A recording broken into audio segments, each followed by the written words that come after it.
Avant, quand je priais pour aller jouer au foot, je demandais toujours dans ma prière, même étant jeune chrétien, d'être le meilleur sur le terrain, d'être celui qui marque le plus de buts, d'être celui qui soit le plus vu. Et tout ça inconsciemment, c'était pour moi. C'était pour ma propre gloire, c'était pour ma propre chair. Et à ce moment-là, je pensais bien faire parce que je priais. Mais c'est Jacques qui dira que on prie, on n'obtient pas parce qu'on prie mal. Et quand on prie, ce qu'on demande, on le demande mal. Et au fur et à mesure que je grandissais, je cheminais avec Jésus, j'ai appris à reformuler mes prières, j'ai appris à voir la vie d'une autre manière.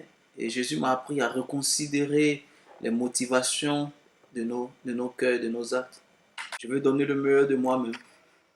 Je veux prendre plaisir à ce que je fais. Et je veux faire mon travail pour la gloire de Dieu.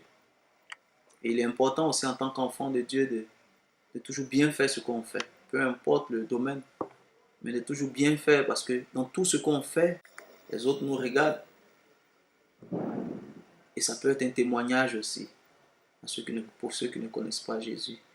Et dans le monde d'aujourd'hui, on a envie ou on veut se rapprocher, où on a pour exemple ceux qui réussissent, ceux qui font bien ce qu'ils ont à faire, ceux qui brillent dans leur domaine. Donc là aussi, si on veut des témoins de Jésus, on est appelé à bien faire ce qu'on fait, à être fidèle, à briller aussi de par nos talents, afin que ceux qui nous côtoient puissent s'intéresser et que leur curiosité les emmène aussi à entendre parler de l'évangile.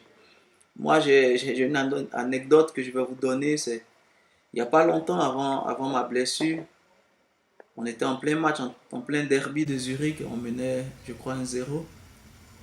Vers la fin du match, j'ai tenté de faire un petit pont à un adversaire. Il a très mal pris ce geste.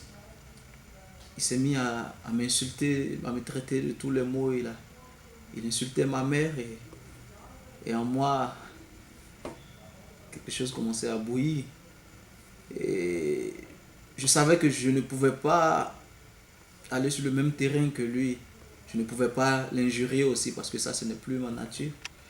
Mais ce que j'ai fait, c'est que j'ai commencé à le chambrer en rigolant.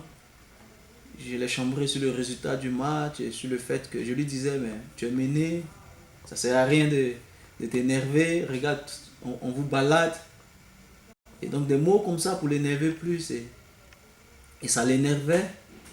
Et à un moment donné, j'ai senti l'Esprit de Dieu en moi me dire, tu arrêtes de le chambrer. C'est pas digne d'un enfant de Dieu que tu dois respecter ton adversaire.